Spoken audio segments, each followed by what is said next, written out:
जी हाँ, प्रणाम सलाम सत श्री अकाल। आप देख रहे हैं Bhojpuri news A to Z। सच माना जाए तो खेसारी लाल यादव किसी भगवान से कम नहीं है।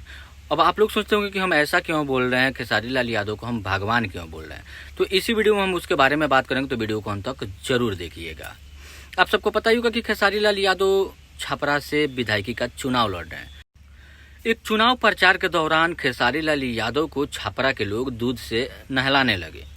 वो वीडियो सोशल मीडिया पे काफी तेजी से वायरल हो रहा है। आप सब कहीं ना कहीं उस वीडियो को जरूर देखे होंगे। अगर नहीं देखें तो आप लोग मेरे स्टार्टिंग में भी देख लिए होंगे और मेरे स्क्रीन पे भी चल रहा है, आप सब देख सकते हैं किस तरह खेसारी लाल यादव को दूध से नहलाया जा रहा है। जैसे कि भगवान को नहलाया जाता है दूध से, वैसे खेसारी लाल यादव को दूध से नहलाया जा रहा है। इस बार लग रहा है कि छपरा का अच्छा समय आ चुका है, छपरा बदलने वाला है बहुत जल्द, वो भी खेसारी लाल यादव की वजह से। तो आप सब कितना ज्यादा खेसारी लाल यादव को सपोर्ट करते हैं, आप अपना राय कमेंट बॉक्स में जरूर लिखें। और ये वीडियो, ये जानकारी अच्छा लगे तो लाइक कमेंट शेयर करना बिल्कुल ना भूलें और भाई को सपोर्ट करें। मिलते हैं अगले दिन अगले वीडियो में, तब तक के लिए जय हिंद जय भारत।